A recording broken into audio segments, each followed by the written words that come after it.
This is Coffee, Country, and Cody. Hey, welcome to the living room. If country music had a living room, we get to do the show in here every single day. It actually is the living room of Mr. Roy Acuff, the Acuff House. That's where we are. Springer Mountain Farms Simply Superior Studios. The sun, as I say that, the sun is breaking through the window over the entrance to the Grand Ole Opry Plaza. Charlie Matos is here. That's Kelly Sutton. Annie Nye is our studio director. Joel Wilson is in master control. There's Jeff Roberts and his family are on maternity leave. Yes. Yes, they are. We got a new baby girl named Molly Kate. I wonder if she's sleeping. Well, I know, who was it yesterday? Was it Hank that had talked to Jeff and said that Jeff was, something about his tired factor. Was high? Yeah.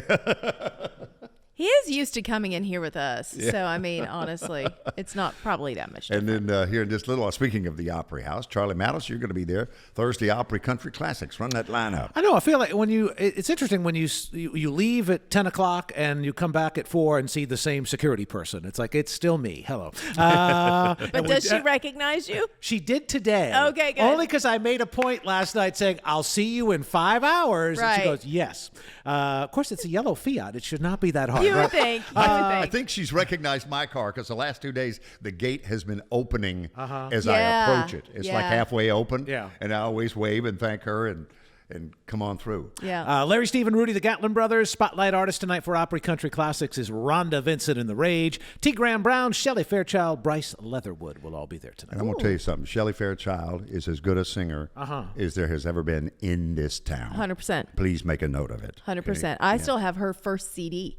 When she did her first CD, I went to a CD release party for her, and I've got it. And I think she even signed it for me. I'll keep it forever.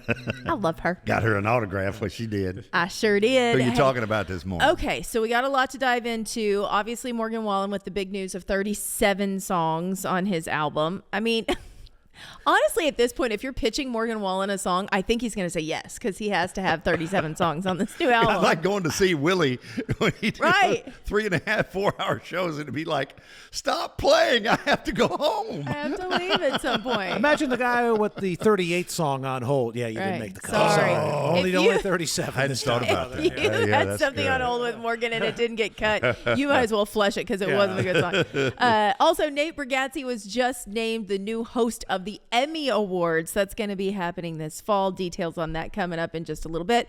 Plus, great video of some of our sweet, sweet friends who are not very coordinated. Thomas Rhett and Kelsey Ballerini both taking a tumble. Stay tuned for that. From the Assembly Food Hall stage here in just a little bit, the Kody Norris folks are in the house. Kody Norris Show. So hang for that. Coffee, Country, and Cody is on WSM.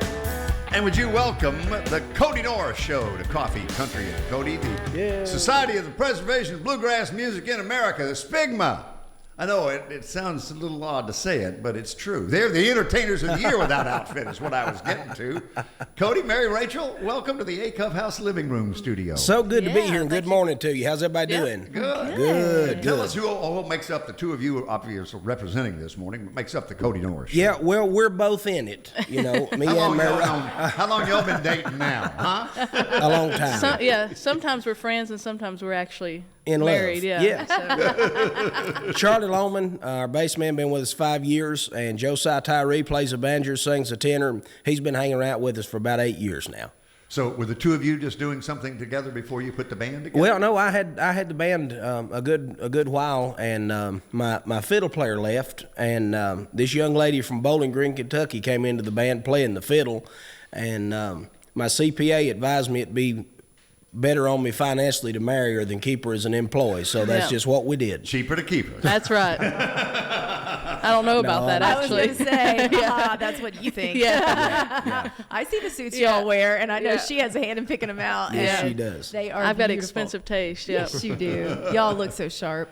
So take us back to the beginning for you in music and influences, because this is the date in 1926, as we celebrate Opry 100, that the Dixie Dewdrop, Uncle Dave Macon, became a member of the Grand Ole Opry. Well, that's awesome. He was really the Opry's first superstar. Yeah. Oh, of course. And somebody that would be influential, all these decades later on people like you, because of the people that he influenced. Most certainly. Went on to become the faces, if you will, of bluegrass. That's right. Sure. I was reading Roy Acuff, Bill Monroe. I forgot who else earlier. We were talking about Paul Bearers at his funeral, where 5,000 people were wow. in attendance. Yeah. Wow. It was an My event. goodness. How about that? That's incredible. Just his influence on me alone. So many, especially on the comedy side of things, we still use a lot of that stuff today. Think about that 100 years later nearly, and still using that. So some things are just timeless, that's for sure. Well, I was joking earlier, Cody, that you can't find a photo of Uncle Jimmy Thompson smiling. You almost can't find one of Uncle Dave Macon not smiling. Yeah. I mean, he was an entertainer in the truest sense of the word. Sure, and happiness just flowed through that guy, and that that's something from the time that I started our group. I want to make people happy. We've only got them for maybe an hour. So while we got them, we want them to, the mission statement of the Kody Norris Show is simply to make a memory. That's what we want to do when everybody leaves our show. I like that. By the way, it was George D. Hay, Solemn Old Judge, Kirk McGee, Roy Acuff, and Bill Monroe. Wow. How about that? And Paul Bearers. That's awesome. Wow. How many do you need? How big a boy is he? Yeah. Every time you say make a memory, and every time y'all play at the Opry, it is always a memory. And the last time that I was there, when you were there, man, the crowd ate you up. You come out all guns blazing, man, and I love it. But what is that moment like for you each and every time you get to step into the circle? I say this, actually I was telling somebody this last week when we were out on the road. That's the only place in the world I get nervous, and I'm as nervous as I'm shaking. Back in the dressing room 5 minutes before, I'm literally looking in the mirror just trying to get myself together. I'm shaking, my voice is quivering, and I hope I never lose that. Yeah. I literally hope I never lose that, because standing on, sacred ground, and to get to walk into that circle and, live out my dreams as I've had since I was a little boy. I'll never be able to put that into words. Well, if little Jimmy Dickens were still around, you could go to his dressing room. He would have something for your nerves.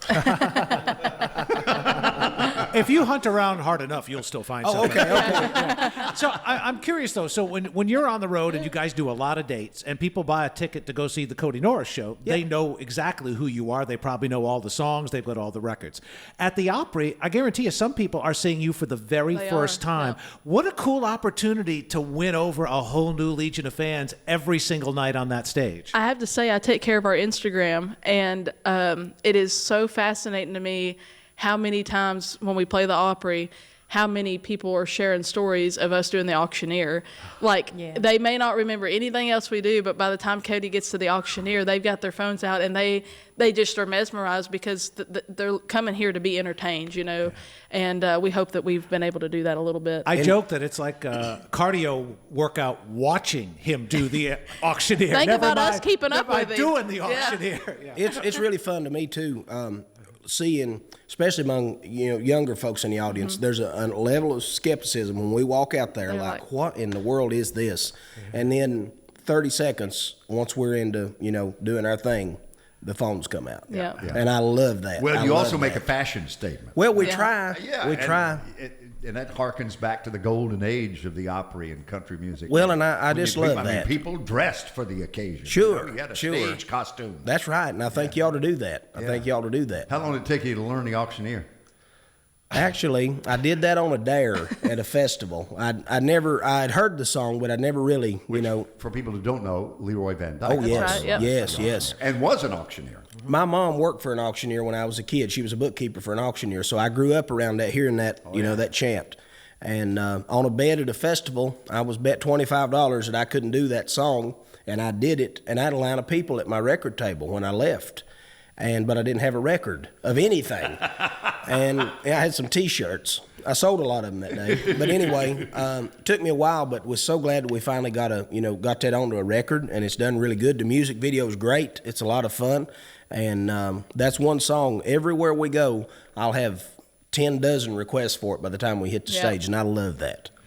Well, you got a song coming out tomorrow that Yes. we're going to put a world premiere for our audience. Yes. You get Can't to be a part of wait. that here on WSM Radio, and as you watch all over the world on Circle Country and your favorite streaming platform you can link to. And it was written by Opry square dancer and a man about town. You better believe it. Pokey Chung. So give us the backstory on what we're going to hear on In the Circle. Well, Pokey and I have been friends for as long as I've been in music. I met him very, very early on. He's been one of my strongest supporters in everything I do. He's always been in my corner.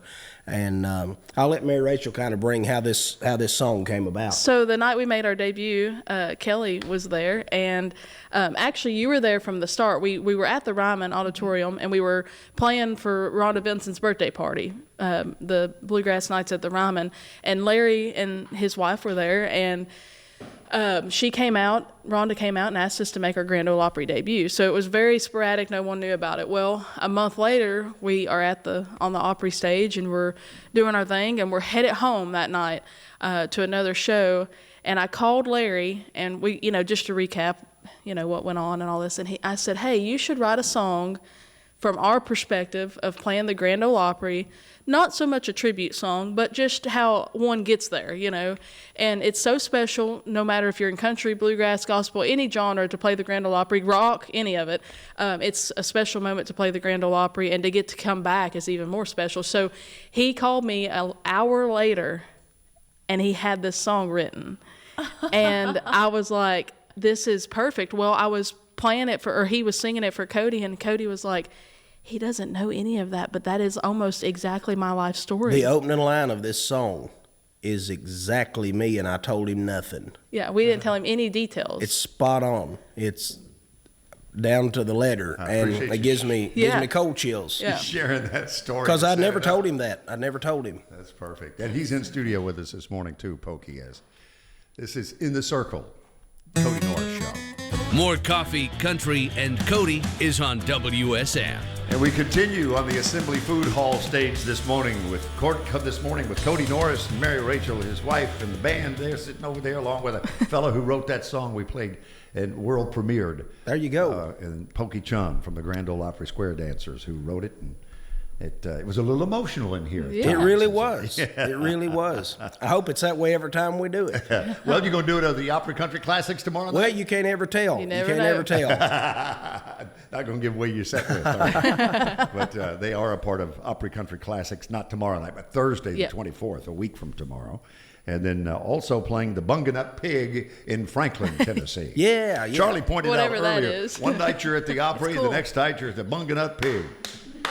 We'll take it all. Show business. Listen, That's I've right. been there. It's nice. Y'all like Is it? We've never been. We're excited. We're excited to go. Hope everybody will come out and see us. It's like in an old, beautiful home. Oh, okay. That's down in Franklin. Yeah, we're So, excited about it. Yeah, you'll Very like it. excited. So is there a place that's still on the bucket list that you want to play that you haven't played yet?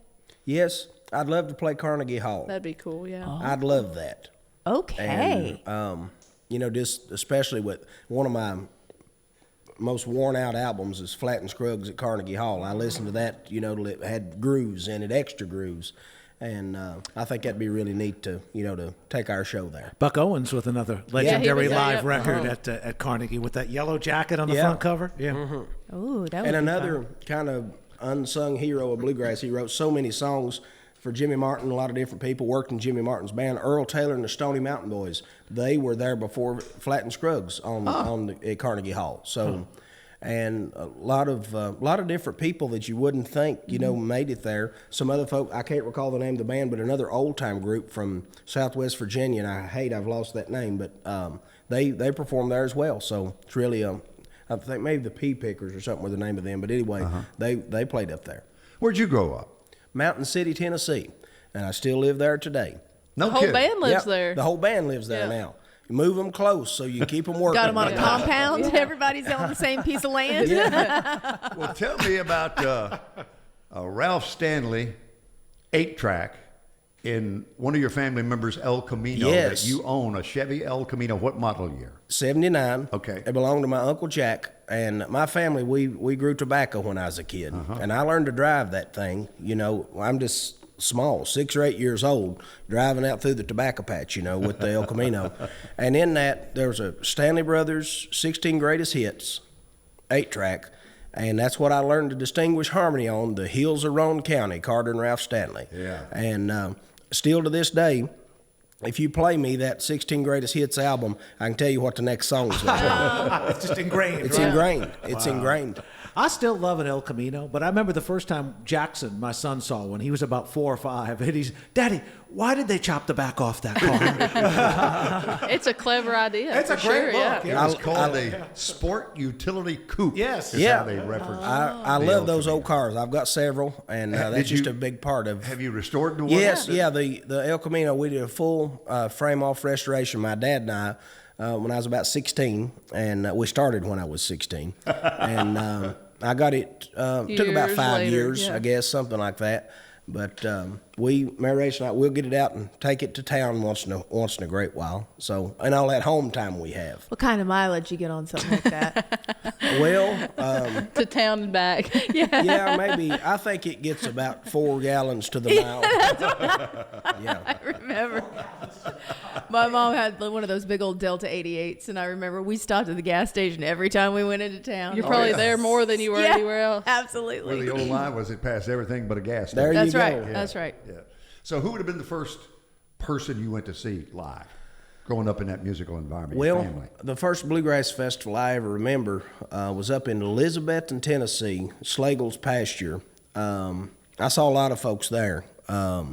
Also, another show, there was a bluegrass show every year at John Battle High School in Abingdon, Virginia. That's only about 20 miles from where I live. But by the time I was 5 years old, I had saw Bill Monroe and Ralph Stanley and Jimmy Martin and the Country Gentlemen, Jim and Jesse, Carl Story, Mac Wiseman. You know, I'd saw all the guys, you know, the guys that could really get something done. And man, I remember even at 4 or 5 years old, just being mesmerized by all that. And Oh, they were like, they didn't even seem real. no. When you actually got to see them in person. Seeing Bill Monroe's bus pull into a show, and I've often been told I was real chatty, talkative as a kid.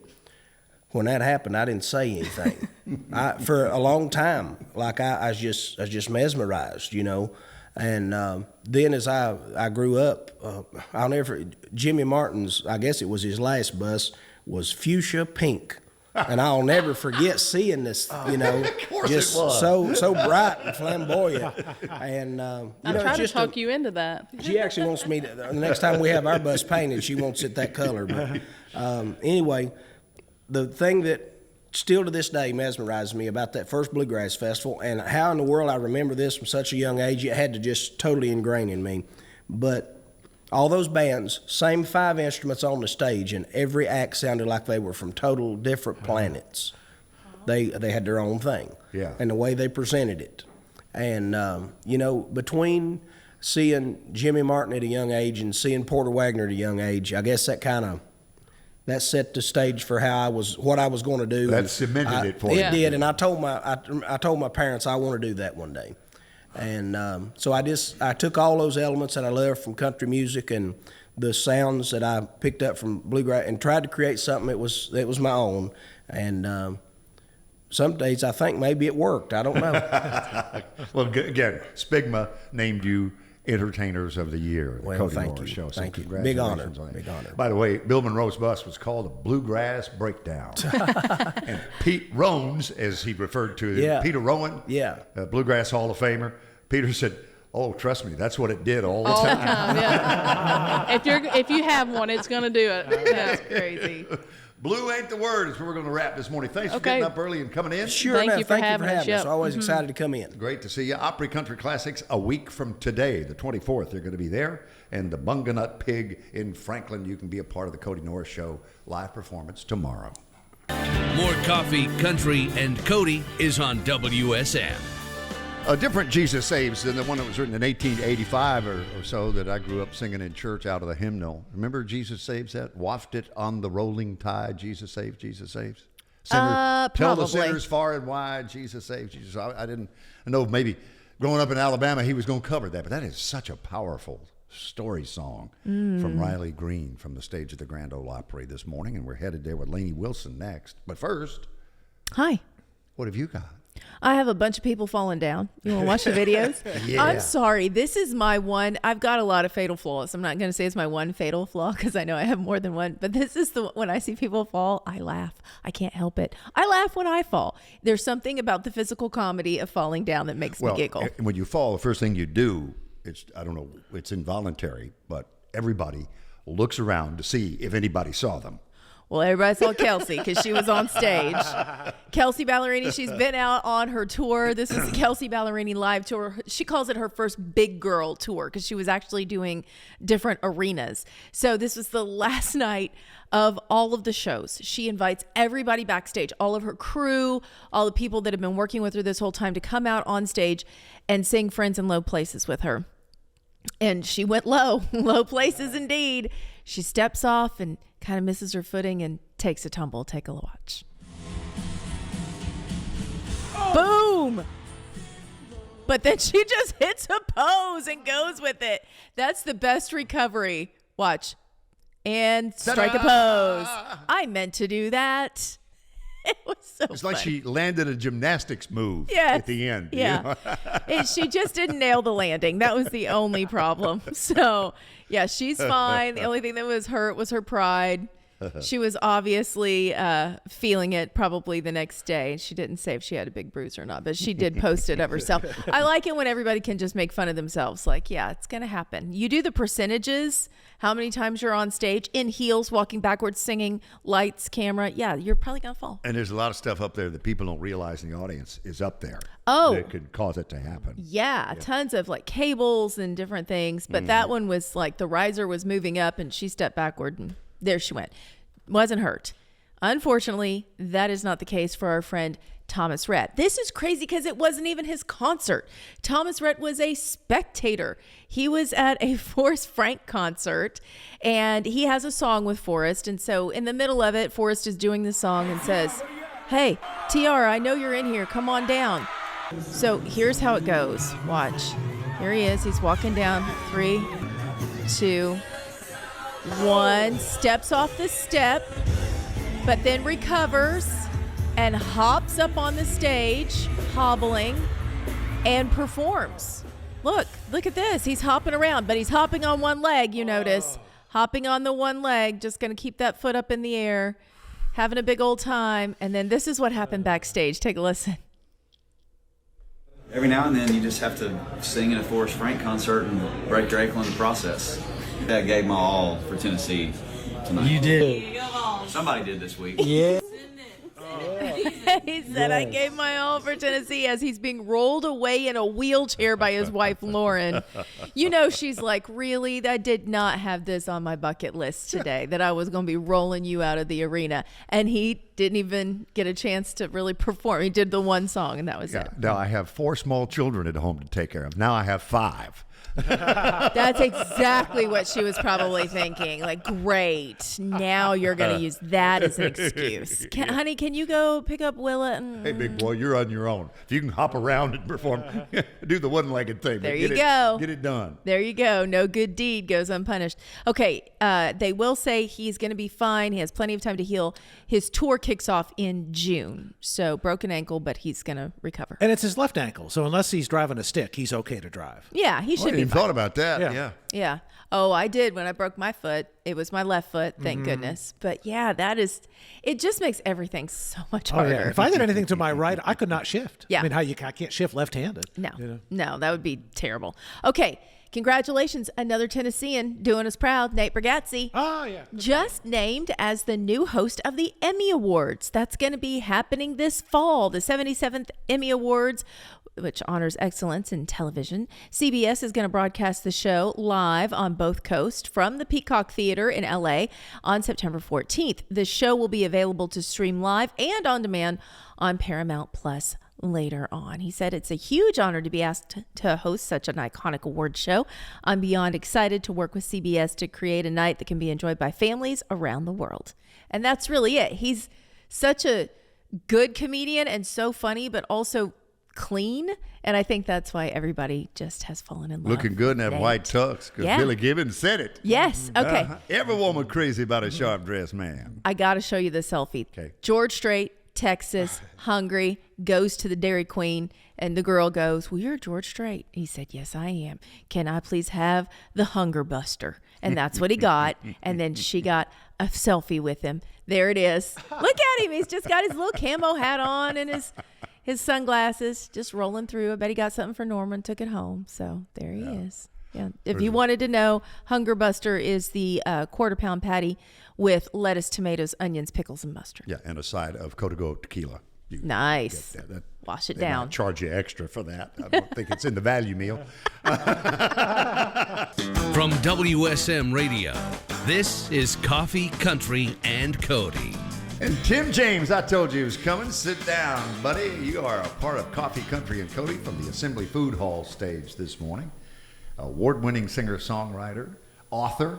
I missed you the last time you were here, but I have a copy of your book. Charlie was kind enough to share it with me. Going Crazy, Left Foot, Right Foot, Breathe. So can I quote you at the top of the interview here from your book? And I will paraphrase. I spent most of my days making blank up. No joke.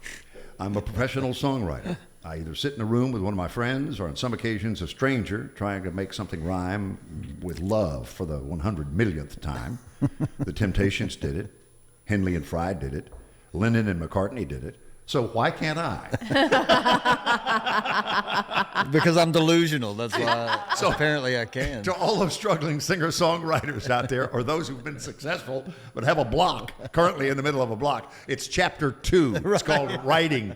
That's right. So Yeah. give us your backstory, a little bio update on where you came from and how you got to Yeah, absolutely. I grew up in Murfreesboro, right down the road. Did you? No kidding? Yeah. A unicorn. I'm a unicorn. And then after, I always say, having gotten kicked out of one college and flunked out of number 2, I flunked out of MTSU, and it's not the Harvard of the South, I can promise you. But honestly, I'd never been on a plane at like 23. And I just said, I ran into a friend of mine that was from Murfreesboro, but I said, what are you doing now, man? He goes, well, I live in L.A. I was so green. I was like, Louisiana? And he was like, no, Los Angeles. And I said, what's it like out there? And he was like, man, sun shines 350 days out of the year. I live 8 blocks from the beach, and the girls are pretty. And so I said, that sounds like my kind of place. So got on a plane, went to L.A., was going to stay 6 months and stayed 12 years. And that was your first ever plane ride? Yeah. Got off at LAX and was just like, kid in a candy store. Like, what? How do you catch a cab? I don't know how you do anything. It was pre-Uber, sorry. But yeah, I was going to stay 6 months and stayed 12 years. I got into, I was in pharmaceutical sales. Oh. I know you can't make this stuff up, people. I worked for. Do you remember Robitussin? Of course. You said you had a daughter. Yeah. So I'm one of the Robitussin with codeine. That'll cure anything. Trust me. But I did that for a while, and then to be honest with you, my first Mulligan wife was. Got to be some golfers out there. She was an actress. And she was doing Home Improvement. You remember the Home Improvement show? Sure. Yeah. So she was doing that, and she was a very creative person. Most of my friends were creative. I can't, Paul McCartney told me to quit name dropping, so I won't bring up a ton of them. But my friends have become very successful actors, entertainers. My buddy is a drummer in the band called Tool, like it's a full-on, rock band. Yeah. But all my friends were always very encouraging. They're like, why aren't you doing what you want to do? And I was always like, man, I grew up on a farm in a little bitty town. My parents were like, you got to have a job. I don't care what else you do. So eventually, all those people kind of had an influence on me. I decided I would put a band together. Again, no experience. Not even when you were a kid in Murfreesboro? No, not at all. I just said, I'm going to put a band together. So I hired some players, went out and played a gig, got on stage, and was going to play One More Last Chance by Vince. And this was, 25, 30 years ago, and choked up, like, stage fright. And then once I did it, once I finished the first song, I was like, I get it. It's a drug. Like, it's, you got people standing out there going, and you're like, what? They're clapping for me? So that was it for me. Then I did that for a while. You can stop me whenever you want. No, I love it.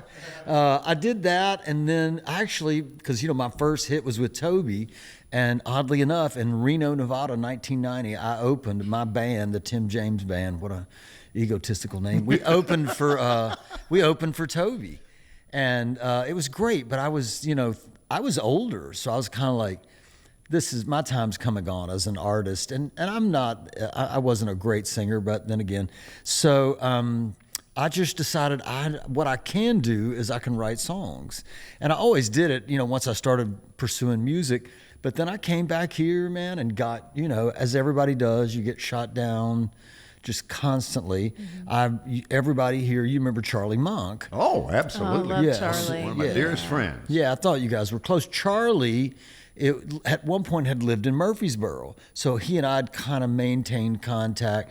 I reached out to him when I came back home, and he just chewed me up and down. You know, the point being, like I went in and played him 3 songs, and he was like, "How many songs have you written this year?" And it's March.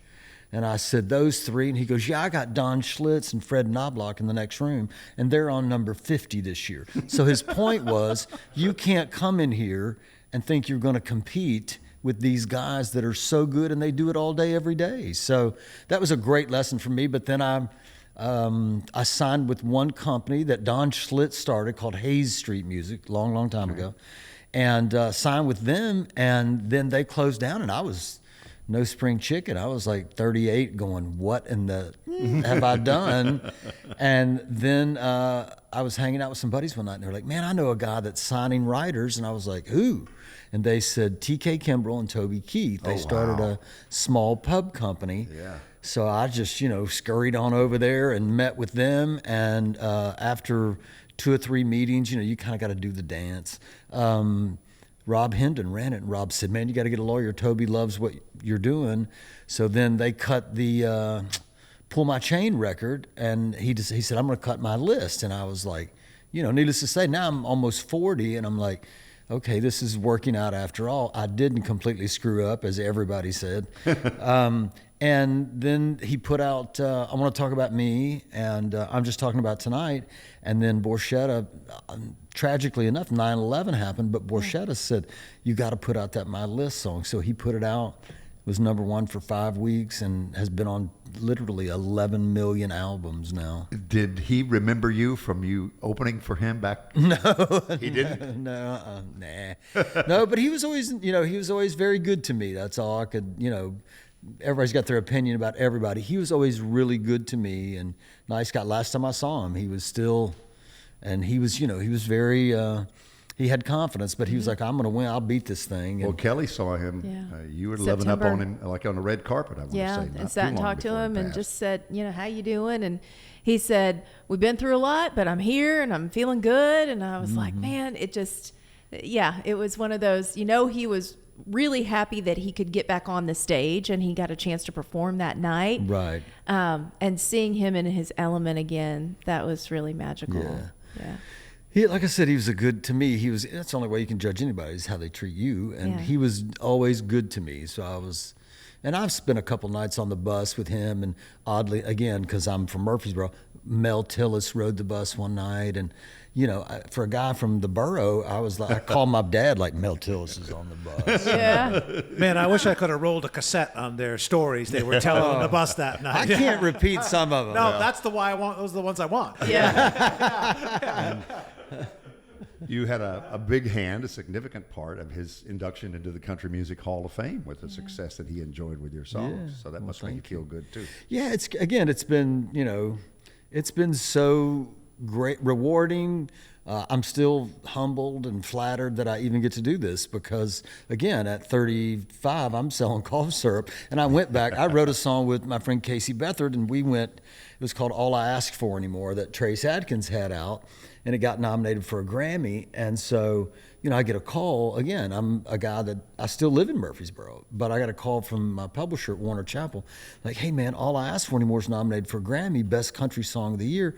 And so I was like, well, then I'm going, I don't care if because my other buddies were like, they don't treat the country guys with any respect. I don't care. I walked around, I was like hollering, "What up, Usher?" I had a blast, but, those songs like that, those songs are few and far between where you get a call from somebody and says, "Man, that affected my life." Mm-hmm. And when I went back to LA, I got together with a bunch of old buddies, and they're like, "Wait a minute, let me get this straight. You're out here for the Grammys?" And I was like, "Yeah." And watch this. I'm fixing the big time you got. I'm buying. I got it. Your money's no good here. So let's remember my list. Country and Cody. Hey, more with Tim James. He's on the Assembly Food Hall stage right now on the show, and listening room tomorrow Going to be there noontime tomorrow with Phil Barton and Justin Love. And then you're going to be at the Country Music Hall of Fame. Mm-hmm. I love the Songwriter Session series that they do at the Hall. And you're going to be there on Saturday, the 10th of May, May 10th, in the Ford Theater. You've done that series before? I have, yeah. It's great. You know, I mean, you get a lot of the tourism business here is obviously in the last, I've been back here 27, 28 years. It's like, obviously this town has changed dramatically. But along with that comes an expanded tourism business. So, yeah, people come to those things and they have lots of questions, and people say, "Give me your 2 cents," and I say, "I will," but I usually get change back. So it's not worth much, I can promise you. From your book, Going Crazy, you write in that writing chapter, confession, I frequently stare at nothing. Thinking and wondering, pondering, dreaming, drifting, napping. I daydream about parasailing in Hawaii. Sitting in the front row of the comedy club in Hollywood, watching Richard Pryor. Playing basketball at Beeman Park. The Hollywood YMCA, playing ball against George Clooney before he became Clooney. I think about one-night stands and sordid affairs, romantic love, guys I've hit in the mouth, guys who've hit me in the mouth. I think about my dad, my mom, my youth, the future. I think about good times and regrets. That kind of sums it all. Yeah. All those things that you reference in there are true regarding Clooney, regarding George. Yeah, Right? Yeah. I just hope my mom's not listening. Yeah, that's what I mean. Like a lot of the guys that I met from playing pickup basketball, George is from Kentucky. You know, I mean, he's out there trying to make it. He was doing guest spots here and there. And I was with him at the Hollywood Y. He came in one night and just stood there on the wall and said, "Well, I got a show. I think it's going to take off." And I was like, "Oh, dude, that's so cool. What is it?" And he said, "It's called ER." And I was like, "Okay." Never saw him again. And that's not entirely true. About 12 years, that was, 20-something years ago. But one of his good friends is also one of my good friends. They were best man at each other's wedding. And he had a birthday party. Gosh, now it's been a while. But anyway, he said, "Man, come out." And so I went. We all got together, and he was like, "Meet at the corner of Laurel and Ventura at 10 a.m. And I was like, "Why? It's not like a CIA operative." And he said, "Well, we're going to Clooney's house, but people will follow you." And I was like, "That seems kind of sad." But we had a blast. He was still the same exact funny, goofy. We played basketball all afternoon. I was like, "Can you go get your foot masseuse from the house? Because I know you got one." But yeah, all my friends, for the most part, my friends that are comedians, John Campanera and Dom, those guys they killed it. But they were really kind of instrumental, and they would say, "I don't understand why you're not pursuing your creative dreams," because LA's a town where that's what people do.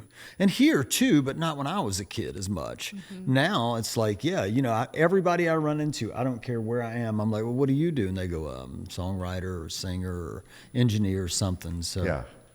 What'd your mom and dad do growing up in Murfreesboro? Time. No, my dad, he did several different things. He opened the first Nissan dealership, if you remember Nissan. Oh. Sure. Well, I mean, when I say that, it was as big as this room. It was tiny, but he sold Nissans, and then he opened an insurance agency, and my dad smoked pipes.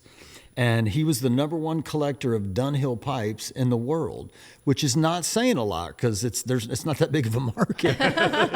But he collected them. He loved them. So he always said, we were very similar in that sense. He was like, "What I really want to do is I want to open a pipe and tobacco shop." I was like, "Right on." So he did, off the square Murfreesboro, became wildly successful for a small little shop. And then when he sold that, he just said, "I'm going to hang it up." Mom was primarily a homemaker, but she's a great cook. I mean, she said, "Come over for Easter." And I'm like, "You don't have to ask me twice, but I have to wear sweatpants so I can eat and just..." Of course. Our friend Devin O'Day called them eating pants. That's right. Put on your eating pants. I love her. Yes, we all love Devin.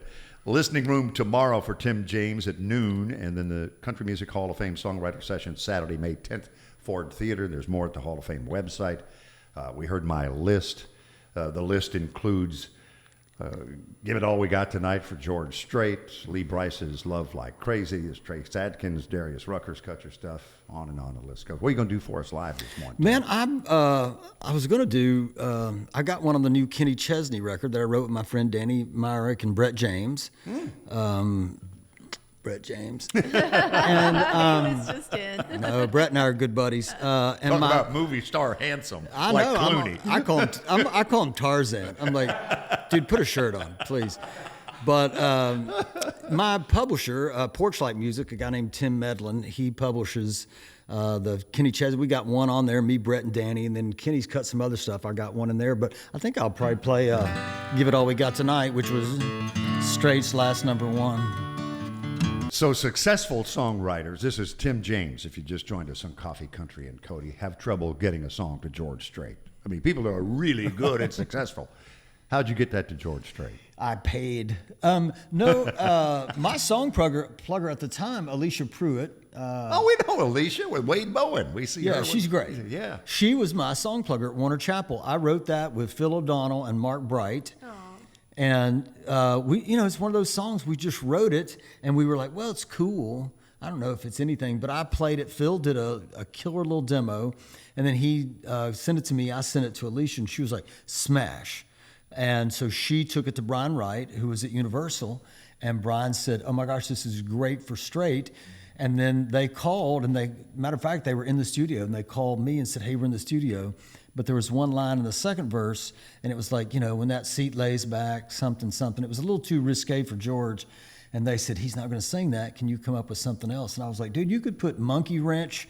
I don't care what you put in there. Yeah. Just let him cut the song, right? Just cut it. And he said, no, that's not going to work. You have to come up with something. So I called Phil just to make sure I could get the okay. No answer. So I just made up something, and then I called back.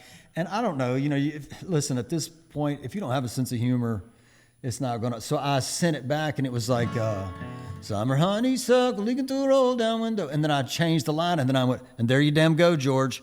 Now that's a smash. And then Brian played it for George, and they said George laughed at it. And then when he called me and said, one day he called me and said, and I've been, again, I lived in LA, and I've done it doesn't matter, all the hype and all that. But Brian called me and said, hey man, we're having a little party for Give It All We Got Tonight, and Strait is here, and you need to get down here. And I was like, well, I'm golfing. And he was like, no, get down here. So I said, all right. So I go down there, I go over, and it's George Strait. So I go over and meet him, and Brian was like, hey man, it's Tim James. And he goes, and this is 100% true, and this is why I probably either am successful or not have been as successful as I could be, because sometimes my sense of humor catches people off guard. But I said to him, I was like, hey, how you doing? What have you been doing? He goes, well, I've been golfing. And I said, well, that's odd. I've been golfing too. And he said, where were you playing? And I said, just right out here at Richland with my friend Rivers Rutherford. And I said, where'd you play? And he went, yeah, man, I played in the Bahamas. And I said, this morning? And he said, yeah. And he said, what'd you shoot? And I said, well, I was probably going to shoot 86, 87. What about you? And he said, well, I shot 80. And I said, who'd you play with? He said, just me. And I said, how do I know you shot 80? And he just broke out laughing. So I don't know. Well, Did you get the invite? I mean, I would have been fishing for an invite to play in the Bahamas. Yeah. I should have been, but I didn't. You should have. Kelly had a great story about George in a selfie at the Dairy Queen drive-thru in Texas yesterday. He's just going through. What was he getting, a hunger buster? Got a hunger buster, and he rolled up, and the girl said, well, you're George Strait. And he said, yes, I am. And she said, can we take a picture? So he's just grinning through his truck window. Don't Seems know like what else. always he a got. nice guy, too, to me. Just a nice Oh, guy. yeah, absolutely. Yeah. Well, Tim James, thank you for coming to see us this morning. Heck yeah. Love your story and your music. And keep it up. I got to say, what's up, Buttercup? She'll get it. Okay. Listening room tomorrow at noon, and the Country Music Hall of Fame, Ford Theater, as a part of the Songwriter Series there. That's May 10th at the Hall. Tim James.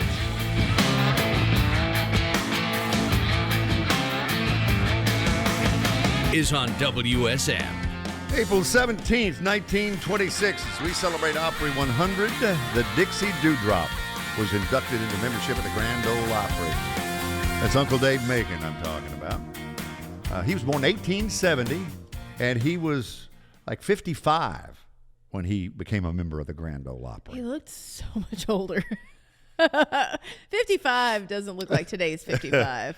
55 back then looked like 85. Take it out of you day to day, but when he passed in 52, over 5,000 folks in that Murfreesboro community. Smart Station was the little place where he was born.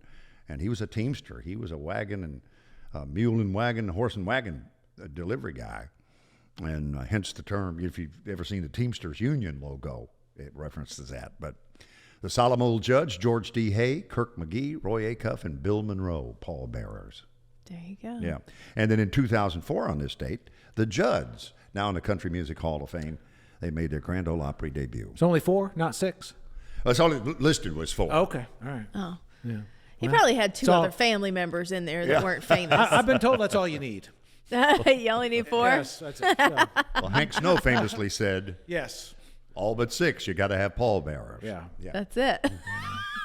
We need to go back and see who was the pallbearer. Yeah, I'm at wondering if Hank could Snow's come up. Hank or funeral. Jim Reeves could come up with 6. You know, back in the day. So. Don't tell me that. Jim Reeves is my grandmother's favorite. Oh, was he not a very nice not person? everybody's favorite back in the day. She loved Jim Reeves. Oh, she had all those albums, and she'd go over and she'd go, "Oh, Kelly, put Jim on, and because she, for some reason, her record player was really down low, like on the floor almost on this cart, and she couldn't get down to put the records on it. So I was in charge, and it was that or Don Ho, Tiny Bubbles, I or love that. I still love that song. I can't remember some of the others, but those were the ones that really stuck with me. But she loved Jim Reeves.